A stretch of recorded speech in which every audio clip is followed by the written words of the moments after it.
First class में हम लोगों ने पढ़ा था म्यूचुअल इंडक्शन। म्यूचुअल इंडक्शन क्यों कैसे आया था? म्यूचुअल इंडक्शन कब डिफाइन करते थे?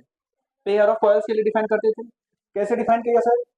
एक कॉइल में हमने क्या किया, करंट को फ्लो कराया, तो इसमें मैग्नेटिक फील्ड आया, इस मैग्नेटिक फील्ड लाइंस ने इस कॉइल के साथ इंटरसेक्ट किया, तो इसमें क्या हुआ, फ्लक्स आया, चेंज इन फ्लक्स।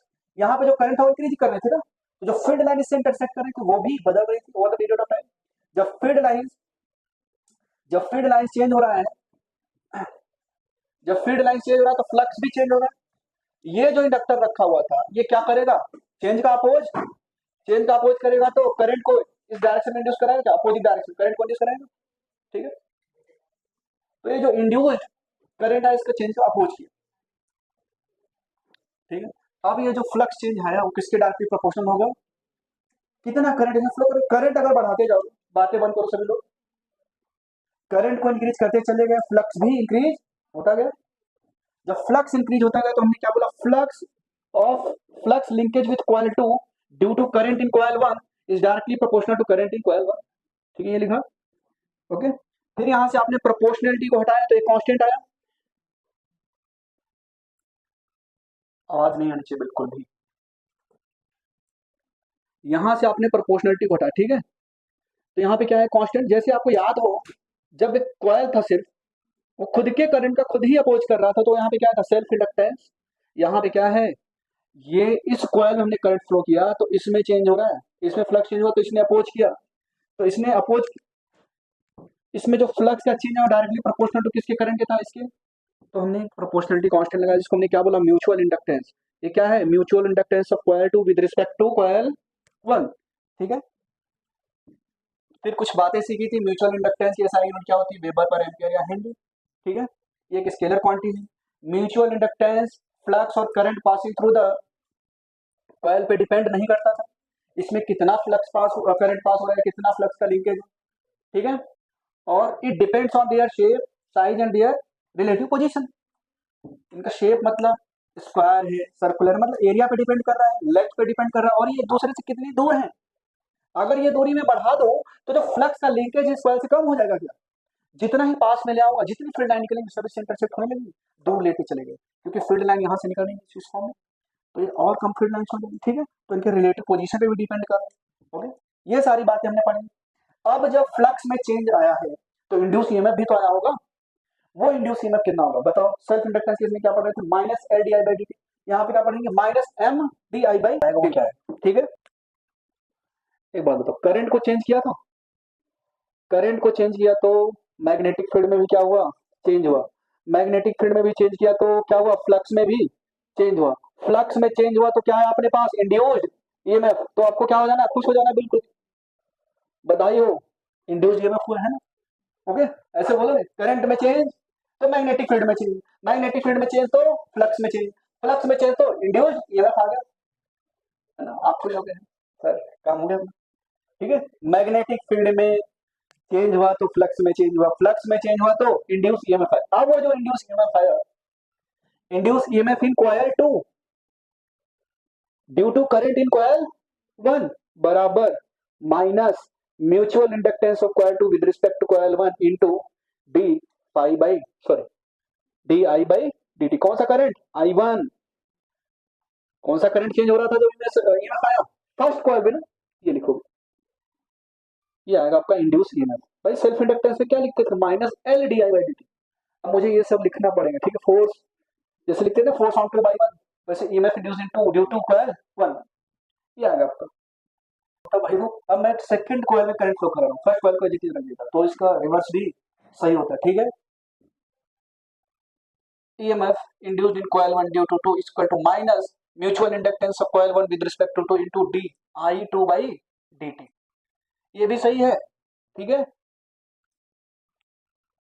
बस जहाँ पे इंडक्टेंस था वहाँ पे क्या था, mutual inductance. Mutual inductance define for the pair of coil, है ना, अकेले एग्जिस्ट नहीं करेगा। ठीक है, induce EMF in coil number 2 due to current is change of current in coil 1 is equal to minus mutual inductance of coil 2 with respect to 1 is equal to D I1 by dt। Coil number 1 में current इस तरीके से change हो रहा है। ठीक है, rate of change of current with respect to time. अभी आपको आगे बताएंगे M12 बराबर M21 होगा। जैसे आप लोग देख रहे थे F12 बराबर F21, वैसे ही आपको बताएंगे M12 बराबर M2। मतलब कॉइल 1 में अगर करंट फ्लो कराया तो जो कॉइल 2 में जो अपोज करने की प्रॉपर्टी आई वो क्या है भाई? इंडक्टेंस क्या होता है? सेल्फ इंडक्टेंस क्या होता है? Property of a coil due to which it opposes the change in current itself in its current by itself, है ना? खुद ही अपोज करता है। तो ये भी इंडक्टेंस वही है, ये भी प्रॉपर्टी ऑफ कॉइल है due to which it opposes the change in current, है ना भाई? इट्स यहाँ पे इटसेल्फ नहीं बोलेंगे, उसमें जो चेंज इन करंट हो रहा है अब ये अपोज करें, ठीक है? अभी मैं आपको प्रूव करके दिखाऊंगा क्यों बराबर है। तो इसको अभी के लिए हटा दें, ठीक। कैपेसिटेंस क्या होता था? क्यू अपॉन में बी। रेजिस्टेंस क्या होता था? बी अपॉन में आई, ठीक है। और सेल्फ इंडक्टेंस क्या होता था? फाई अपॉन में करंट। म्यूचुअल इंडक्टेंस क्या होता था? Flux linkage with two with respect to due to current in coil 1 divided by current in coil 1, ठीक है। ये होता था। कैपेसिटर जब पढ़ा था मैंने आपको तो बोला था ये चार्ज और पोटेंशियल डिफरेंस पे डिपेंड नहीं करता, किस पे डिपेंड करता था? ज्योमेट्रिकल प्रॉपर्टी, उनके बीच का स्पेस कितना है, एरिया क्या है, ठीक है। और मीडियम, ये सब उस पर डिपेंड करता है, ठीक है। क्योंकि सी बराबर एक्चुअल में क्या होता था? के epsilon not a by D. ये होता था क्या? एरिया पे डिपेंड कर रहा है प्लेट की, distance between the plate depend कर रहा है, मीडियम पे डिपेंड कर रहा है। रेजिस्टेंस इस तरीके से क्या डिपेंड करता था? मेटेरियल पे डिपेंड करता था, ओके। और भाई आर बराबर क्या पढ़ते आ रहे हो? Rho L by A, material पे geometrical property, length of the wire कितनी है, एरिया क्रॉस सेक्शन क्या है, उन सब बातों पे क्या है? ये भी वही बात है, वायर की डायमेंशन पे डिपेंड कर रहा है। यहाँ बताओ इंडक्टेंस में ना तो फ्लक्स पे ना तो करंट पे, किस पे डिपेंड कर रहा है? ज्योमेट्रिकल डायमेंशन या dimensional parameter, length, area, volume, इस सब पे डिपेंड कर रहा है। सिमिलरली म्यूचुअल इंडक्टेंस भी उसी पे डिपेंड कर रहा है। बात समझ गए? तो आपको कभी भी ऐसा नहीं सोचना है कि सर फॉर्मूले में यहाँ तो इस पे डिपेंड करना है, और एग्जामिनर जानबूझ के ऐसा ही देगा, ठीक है। एक सर्कुलर कॉइल है, ठीक है, एक के ऊपर एक के ऊपर एक के ऊपर एक रखते चलेगा, नंबर ऑफ रिंग्स, ठीक है। एक रिंग्स लिए खूब सारे रिंग्स रख दो, फिर एक बड़ा रिंग है ना, ये छोटा रिंग, ठीक है, और ये बड़ा, मान लो चूड़ी ले, एक के ऊपर एक के ऊपर एक के ऊपर रखते चलेगा, उसके बीच में ऐसे रिंग्स रखे हो, ठीक है। तो मान लो इसमें ऐसे नंबर ऑफ टर्न्स है N1, इसमें नंबर ऑफ टर्न्स है N2। अब आपने इस कॉइल में करंट फ्लो कराया I1, तो इससे क्या लिंक होगा? मैग्नेटिक फील्ड भाई, क्योंकि करंट आपने फ्लो करा दिया। अब ये जैसे रिंग ऐसे रखा हुआ, अगर मैं यहाँ पे दिखाऊं आपको 3D ना बना के, मैं 2D में दिखाता हूँ, चलो या ऐसे देखो, ये क्या था? Front view. अगर मैं टॉप व्यू दिखाऊं तो कुछ ऐसा दिखेगा क्या? ये क्या है? Top view. और वो जो दिखाया था वो क्या था? Front view. अगर मैं टॉप व्यू दिखाऊं आपको, तो मान लो इसकी रेडियस है R2, इसकी रेडियस क्या है? R1, ठीक है। इस कॉइल में कितने नंबर ऑफ टर्न दिए हैं? N1, इसमें मान लो N2, इसमें करंट फ्लो हो रही है I1। तो इसमें जो करंट फ्लो हो रही है इसकी वजह से यहाँ पे मैग्नेटिक फील्ड आया नहीं आया सेंटर पे? बताओ भाई, कॉइल में magnetic field, sorry current flow होता था तो सेंटर पे क्या आता था? Magnetic field. कितना आता था magnetic field? Mu not I upon 2r, ठीक है।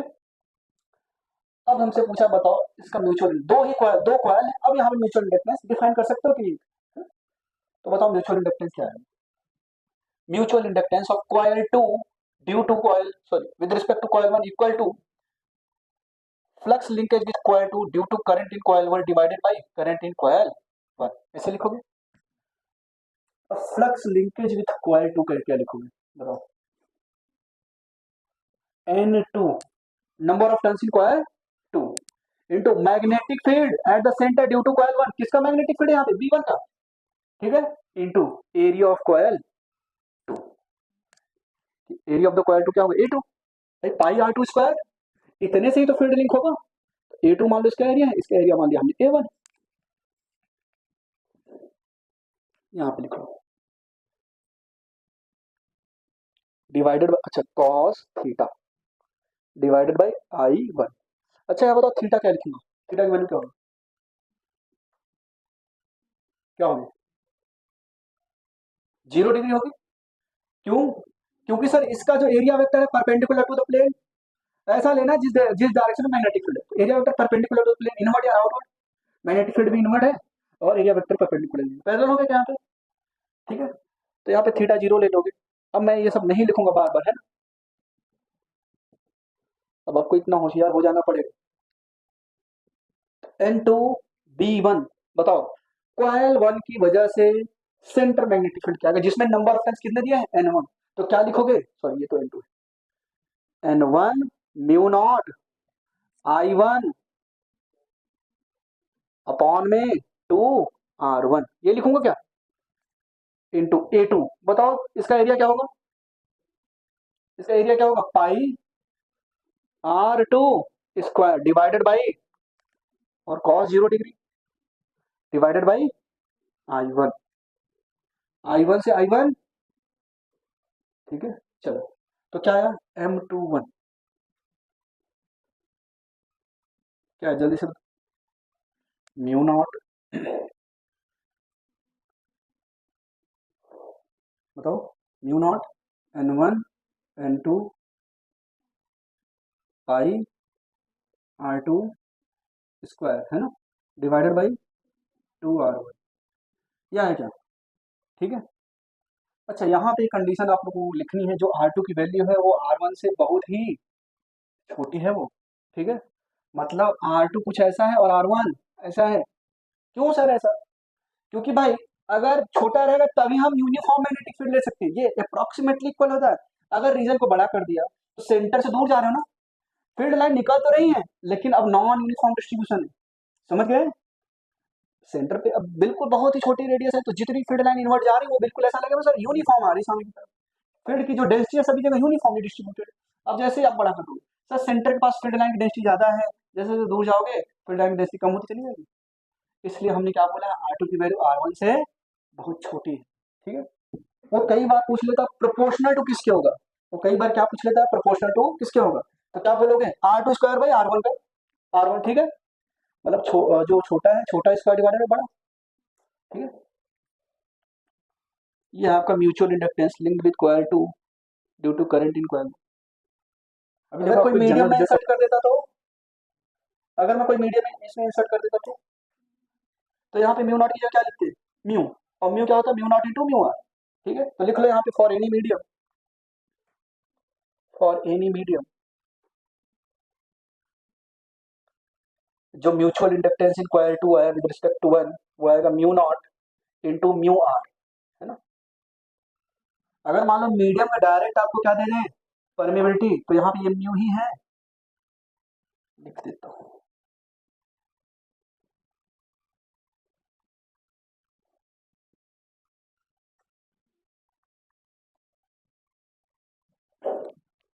हमने इसमें करंट फ्लो कराया मान लो I1, और ये है इंक्रीजिंग करंट, ठीक है। तो अब ये दोनों ही कॉइल क्या है, कोएक्सियली पैरेलल रखे हैं, कोएक्सियल है क्या, जो इस कॉइल की एक्सिस है वही इस कॉइल की भी एक्सिस है क्या, कोएक्सियल का मतलब ये होता है दोनों ही कॉइल की एक्सिस क्या है, सेम, ठीक है।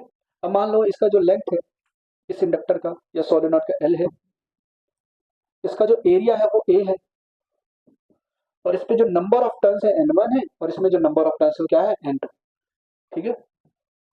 अब जैसे ही आपने इंक्रीजिंग करंट यहाँ पे फ्लो कराया तो क्या होगा, फील्ड लाइन प्रोड्यूस होगी, फील्ड लाइन इससे इंटरसेक्ट करेगी, तो इसमें क्या होगा, फ्लक्स का चेंज होगा, तो ये भाई साहब क्या करेंगे, अपोज करेंगे, ठीक है। अपोज करेंगे तो क्या आएगा, इंड्यूस ईएमएफ आएगा, है ना। अच्छा, अपोज करने की जो प्रॉपर्टी उसको हम क्या बोलते थे, म्यूचुअल इंडक्शन, म्यूचुअल इंडक्शन, ठीक है। अब वो mutual induction in coil 2 with respect to coil 1 क्या आएगा बताओ, म्यूचुअल इंडक्शन, यहाँ पे मैं लिखता हूँ, है, mutual induction in coil 2 with respect to coil 1 क्या आएगा, flux linkage with coil 2 due to current in coil 1 divided by current in coil 1।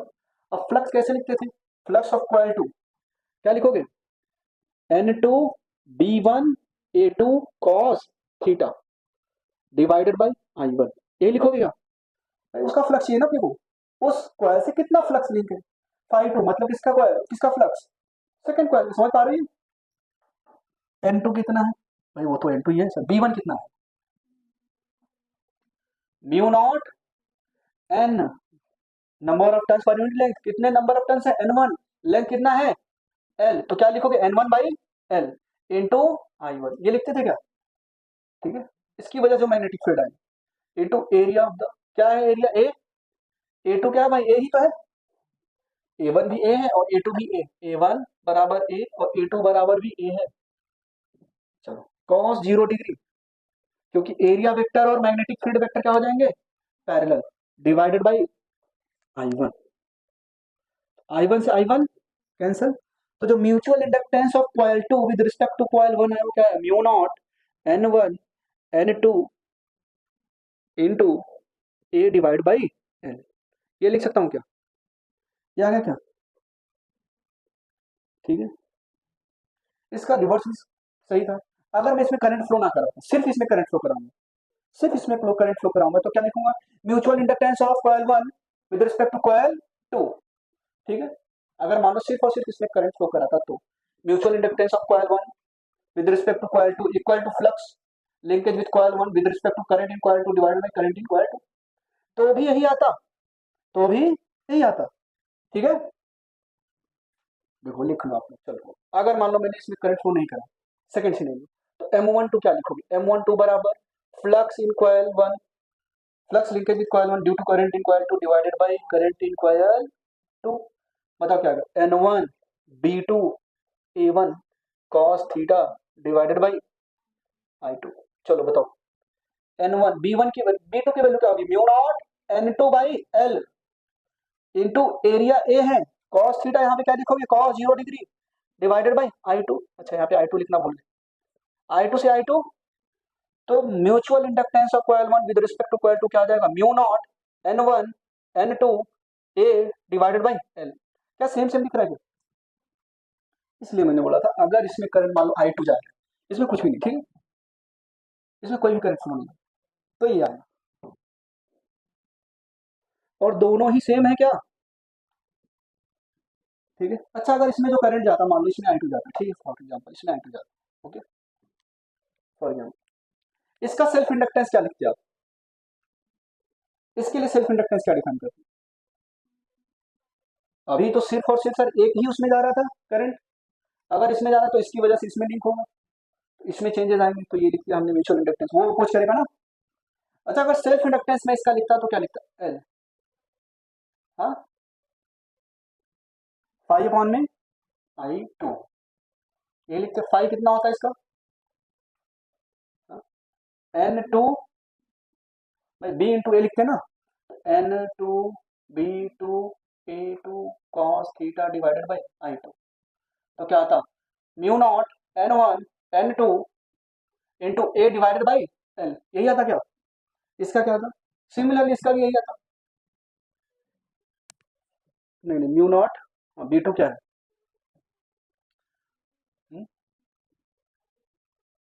Flux total turn N2 और magnetic field mu naught N into है, ठीक है, mu naught N2 square आता, mu naught N2 square A by ये आता, समझ गए ना, क्योंकि भाई मैग्नेटिक फील्ड क्या लिखते हैं, N2 mu naught N2 by N2 into A by L लिखते क्या, भाई B2 क्या लिखते हैं, mu naught N2 by L into I2, I2 से I2 कैंसिल हो गया, तो N2 इंटू N2 क्या हो जाता है, N2 स्क्वायर, और ये कल निकालना सिखाया था मैंने, mu naught N2 square into A by L, फिर मैंने L से मल्टीप्लाई कर दिया था volume, N2 by L square क्या हो गया था, number of turns per unit length का होल स्क्वायर, याद करो, यहाँ पे क्या लिखोगे, इंडक्टेंस, इसके लिए मान लो इसका इंडक्टेंस है L1 और इसका इंडक्टेंस है L2, तो क्या लिखोगे इसका, mu naught N1 square into A by apply करो, L1 और L2 को मल्टीप्लाई करो, लिखो इधर सभी लोग L1 इंटू L2, तो क्या लिखोगा, mu not N1 square into A by L, mu naught N2 square into A by L, multiply करोगे तो क्या आएगा, L1 इंटू L2 बराबर म्यू नॉट का स्क्वायर इंटू N1 स्क्वायर, इसे लिखो mu naught square N1 square N2 square A square divided by L square, ये आएगा क्या मल्टीप्लाई करोगे तो, अच्छा मैं इसको फर्दर ऐसे भी लिख सकता हूँ ना, mu naught N1 N2 A divided by L का, और ये क्या है,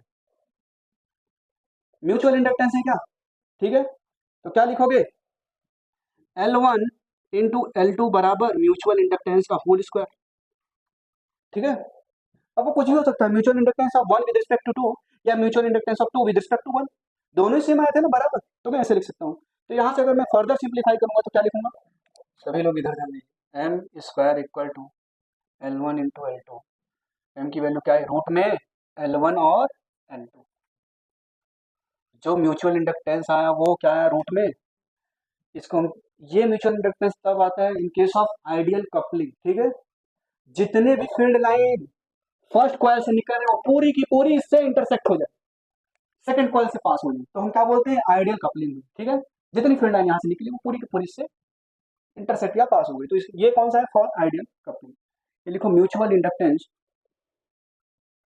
म्यूचुअल इंडक्टेंस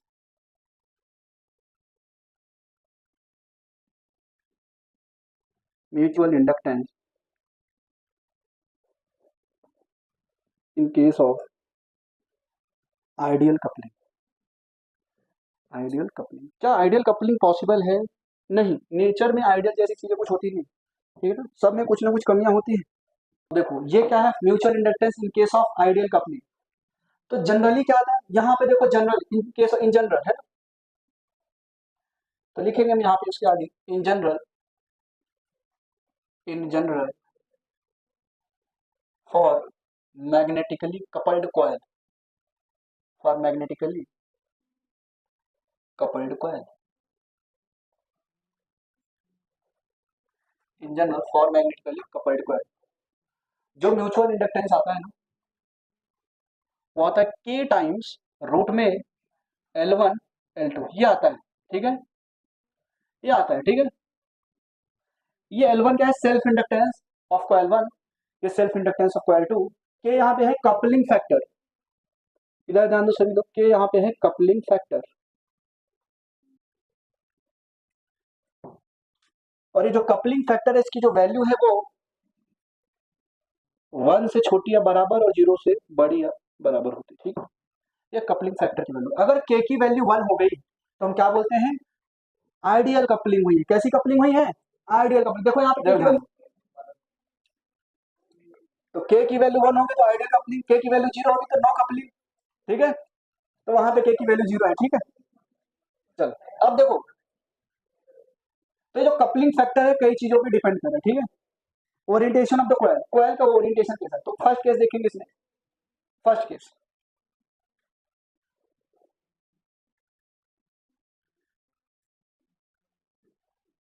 मान लो ये प्राइमरी कॉइल है, ठीक, ये प्राइमरी कॉइल है, ठीक है। इसमें आपने करंट फ्लो कराया, जितनी भी इसमें से मैग्नेटिक फील्ड लाइन निकली वो सारी की सारी पास होनी चाहिए, तो हमने क्या किया, दूसरा कपल लिया, ठीक है, या कॉइल लिया, उसको ऐसे पास करा दिया, ठीक है। ये क्या है, आइडियल कपलिंग। जितनी फील्ड लाइन इस प्राइमरी कॉइल में प्रोड्यूस होंगी वो सारी की सारी इससे लिंक हो गई, तो हम क्या बोलेंगे, यहाँ पे कैसी कपलिंग हुई, ideal coupling. In this case के की वैल्यू क्या है, 1, और कपलिंग कैसी है, आइडियल कपलिंग, ठीक है। यहाँ पे जो म्यूचुअल इंडक्टेंस आएगा वो क्या आएगा, रूट में L1 और L2। ये प्राइमरी कॉइल की वजह से जो आया है इंडक्टेंस L1 है, और इसमें जो आया है सेल्फ इंडक्टेंस वो L2, ये आएगा रूट में L1 इंटू L2। अगर मैं ओरिएंटेशन को चेंज करता हूँ, ठीक है, फॉर एग्जाम्पल मैं ओरिएंटेशन कुछ इस तरीके से रखता हूँ,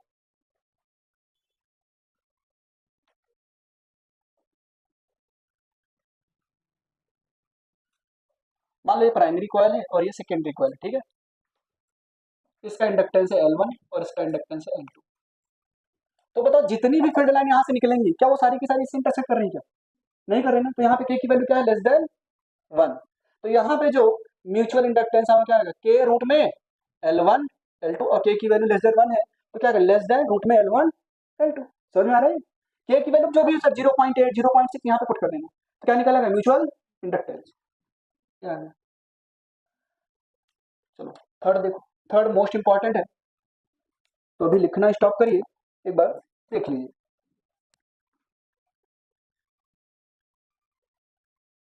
चलो ये मान लो प्राइमरी कॉइल है और ये मान लो सेकेंडरी कॉइल, ठीक है। चलो यहाँ पे जो है प्राइमरी सेकेंडरी का मतलब क्या है, प्राइमरी में करंट फ्लो करा है, सेकेंडरी में कुछ भी नहीं फ्लो करा है, ठीक है, कोई करंट फ्लो नहीं हो रहा है। वहां पे वो दे भी सकता है करंट फ्लो हो रहा है, तो बोलेगा बताओ इसकी वजह से, वहां पे कुछ भी दे, इसमें करंट फ्लो करा दे, कोई बात नहीं, हम ये पूछेंगे बताओ इसकी वजह से कितना यहाँ पे म्यूचुअल इंडक्टेंस आया होगा, इसकी वजह से कितना फ्लक्स लिंक हुआ होगा, ठीक है, ये सब आपको निकालना पड़ेगा।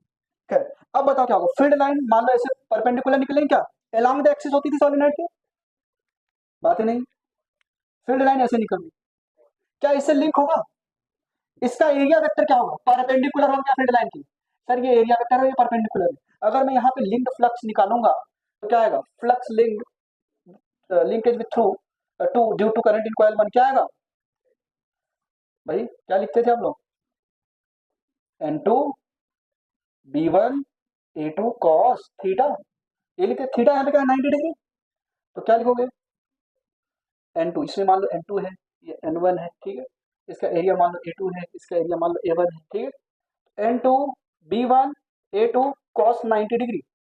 90 डिग्री क्यों लिखा? एरिया वेक्टर और मैग्नेटिक फील्ड के बीच का एंगल क्या हो गया? 90 डिग्री। तो flux linkage with coil 2 due to current in coil 1 क्या है? 0। तो कोई म्यूचुअल इंडक्टेंस मिलेगा क्या? नहीं। समझ में आया? तो यहाँ पे जो K की वैल्यू क्या है वो क्या हो गई? 0। यहाँ पे K की वैल्यू क्या है? 0। तो यहाँ पे जो म्यूचुअल इंडक्टेंस आएगा वो क्या आएगा? 0। समझ में आया? तो यहाँ से क्या कंक्लूजन निकला? म्यूचुअल इंडक्टेंस है शेप, साइज, रिलेटिव पोजीशन पर डिपेंड करता था। अब यहाँ पे क्या है? ओरिएंटेशन पे भी डिपेंड कर रहा है, कौन से एंगल पे लगाया हमने।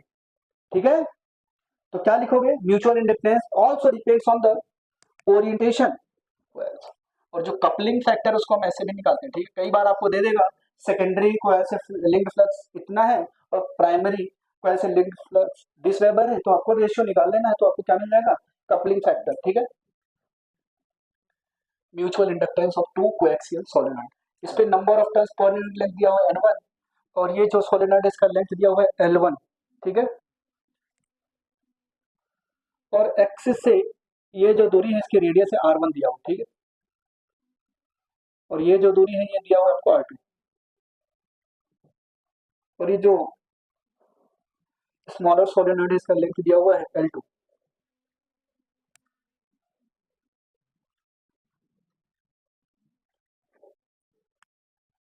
और इस पे नंबर ऑफ टर्न दिया हुआ आपको N2, number of turns per unit length. ये क्या है? Number of turns per unit length. कैसा रहेगा अगर मैं आज 1 बजे तक पढ़ा दूं आपको? बहुत बुरा। तौबा तौबा सर, क्या पढ़ा? नंबर ऑफ टर्न्स, देखो हो सकता है टाइम उतना चला जाए।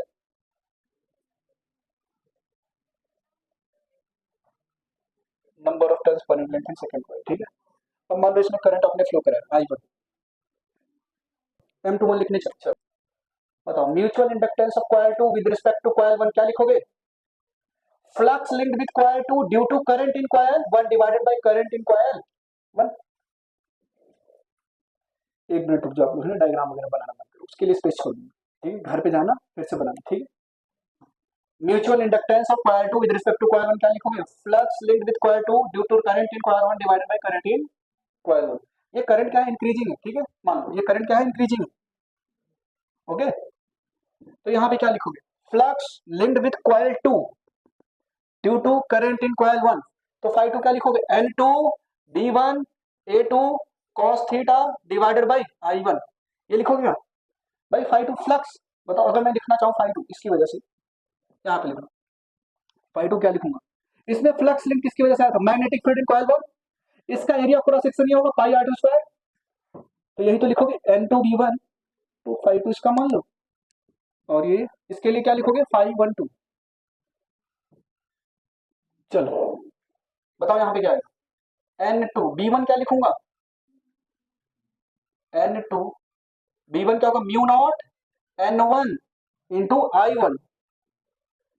और ये N2 कैसे पता चलेगा? A2 कितना होगा? पाई R2 का square cos 0 degree.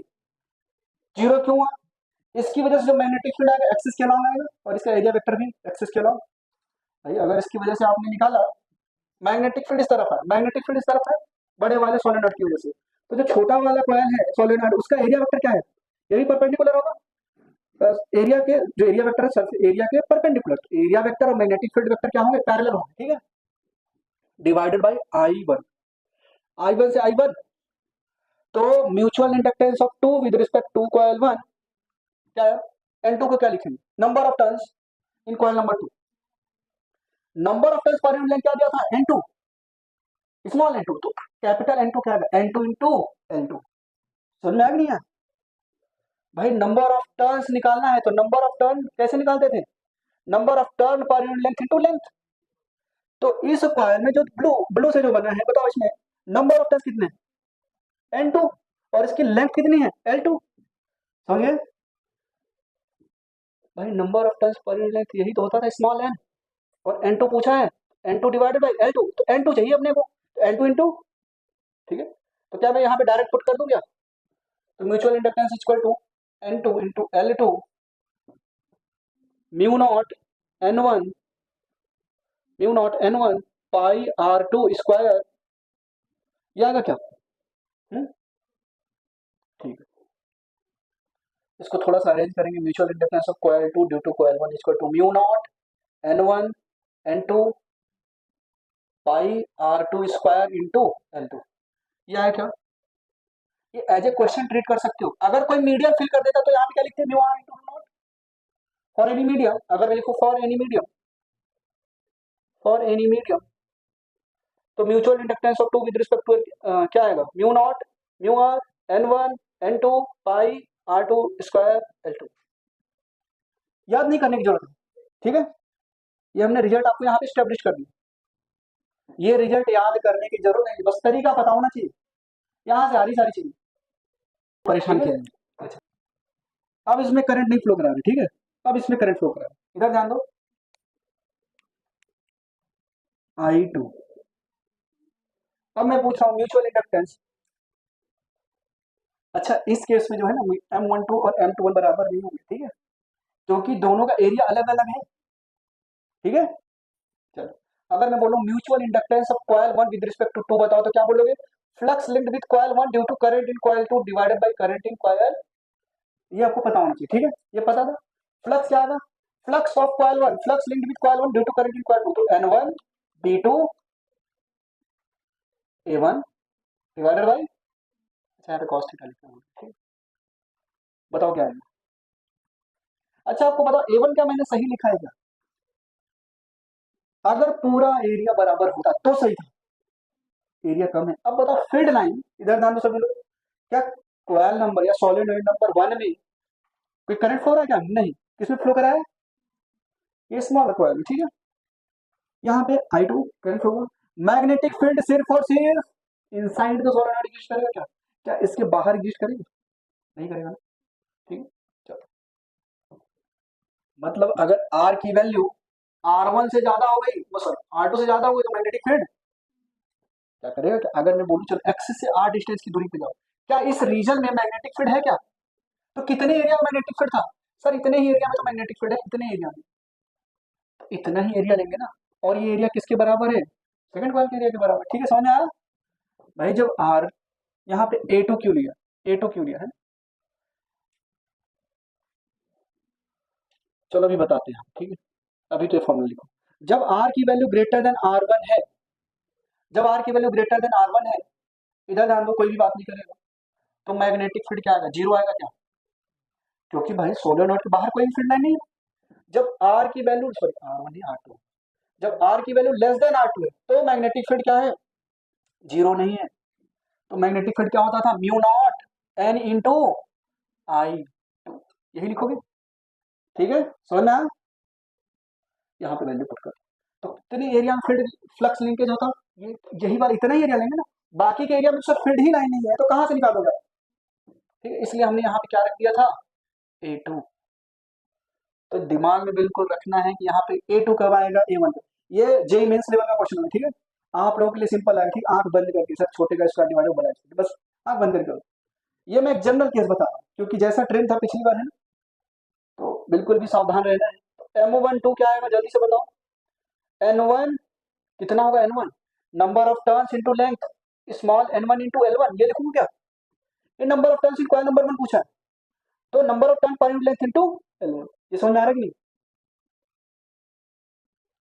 Into D2 कितना आएगा, mu naught N2 I2 cos 0 degree divided by I2। हाँ, A2 तो गायब हो गया, A2 क्या होगा, पाई R2 का स्क्वायर cos 0 डिग्री, ठीक है।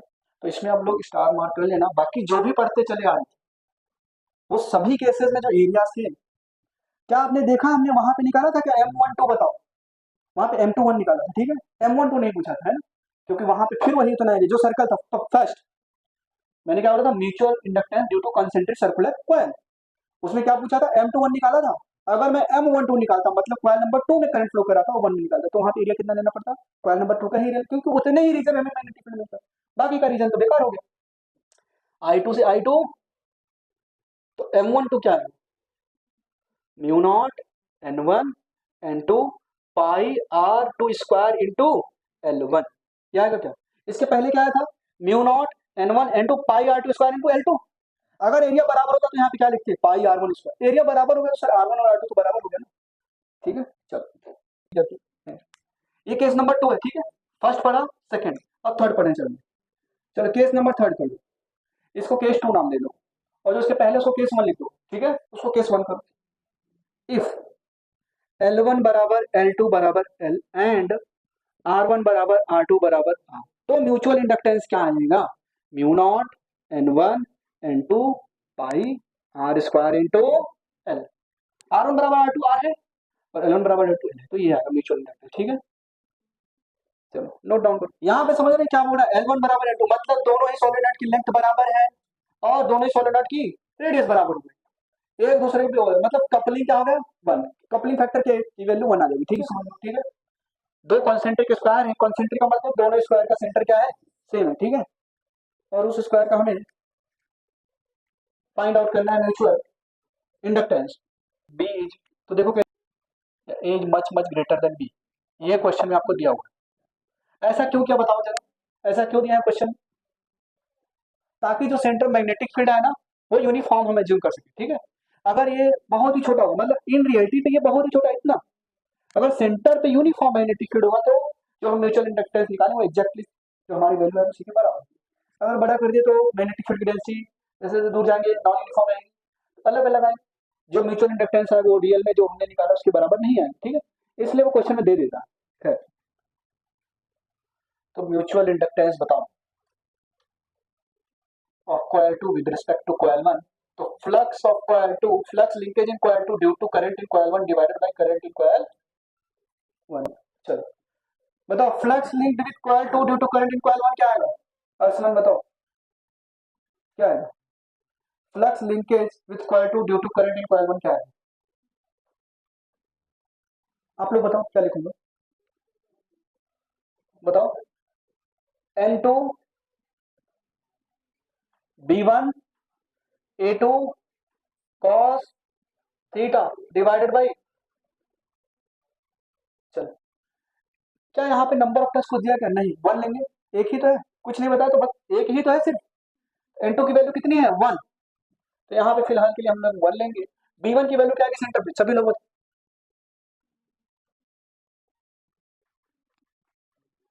क्या आ रहा है, बताओ, स्क्वायर के सेंटर पे मैग्नेटिक फील्ड निकालना बताया था, एक वायर की वजह से, एक वायर की वजह से सेंटर पे निकालना, ये कितना एंगल बना रहा है 45 डिग्री, ये कितना बना रहे हैं 45 डिग्री, सेंटर से डिस्टेंस कितना a/2, ओके। अब आपको पता है करंट कैरिंग वायर से r डिस्टेंस की दूरी पे जो कि परपेंडिकुलर है, मैग्नेटिक फील्ड नहीं कहता हूं कितना है, तो mutual inductance in coil 2 due to coil 1 N2 कितना है 1 इंटू B1 क्या लिखोगे, पहले एक वायर की वजह से बताओ, एक वायर की वजह से म्यू नॉट I अपॉन में 4 पाई A, 4 पाई इंटू A, ये परपेंडिकुलर डिस्टेंस कितना है करंट कैरिंग वायर से, करंट कैरिंग वायर से परपेंडिकुलर डिस्टेंस कितना है, वही तो लिखते थे हम, mu naught I upon 4 pi R कितना है a/2 in bracket sine alpha, alpha कितना है 45 डिग्री, बीटा भी कितना है 45 degree, sine alpha plus sign beta, ये एक वायर की वजह से है, क्या सभी वायर में करंट सेम से जा रहे हैं क्या, इनवर्ड आएगा क्या सभी, या आउटवर्ड आएगा, आउटवर्ड आएगा, ठीक है, आउटवर्ड आ रहा है और सभी की वजह से सेम सेम केस बनेंगे, तो 4 से मल्टीप्लाई कर दूंगा इसमें, है ना, मल्टीप्लाइड विथ 4 इंटू A2 कितना होगा बी स्क्वायर, क्या लिखोगे B square divided by current I से आई कैंसल, तो mutual inductance of coil 2 with respect to coil 1 क्या आया, ये sine 45 degree plus sine 45 degree क्या आएगा √2 आएगा, क्या आएगा √2। अच्छा इस 4 से इस 4 को क्या कर दूं, 4 को क्या कर दूं कट कर दूं, तो ऊपर √2 आया, ये 2 ऊपर चला जाए तो क्या आ जाएगा 2 √2 into mu nought B square upon में पाई ए, ये आया क्या, तो mutual inductance of coil 2 with respect to 1 क्या है डायरेक्टली प्रोपोर्शनल टू छोटे स्क्वायर के साइड का स्क्वायर डिवाइडेड बाय बड़ा साइड, है ना, ये तो लिखोगे बी स्क्वायर बाई ए, ये सब तो कांस्टेंट वैल्यू है ना, 2√2 म्यू नॉट अपॉन पाई क्या है, कांस्टेंट वैल्यू, ठीक है। वैसे रिजल्ट तो अपना ये है एग्जैक्टली, लेकिन क्वेश्चन ने क्या पूछा, कई बार प्रोपोर्शनल टू पूछ ले। तो क्या लिखोगे, mutual inductance of coil two with respect to directly proportional to, है ना, स्मॉलर स्मॉलर साइड का square divided by larger side. ये हमेशा टू रहेगा आपके नीट के एग्जाम में, है ना, कहीं भी अगर ऐसा क्वेश्चन है बस ये याद रहना चाहिए, स्मॉलर साइड का square divided by larger side. I hope आपको समझ में आया कैसे निकालना है, ठीक है। अगर इसमें मैं n नंबर ऑफ टेस्ट लगा देता तो खूब सारे स्क्वायर फ्रेम लगा देता, फिर इसमें खूब सारे स्क्वायर फ्रेम लगा देता, तो n1 n2 पिक्चर में आ जाते, ठीक है। चलो आज के लिए इतना ही।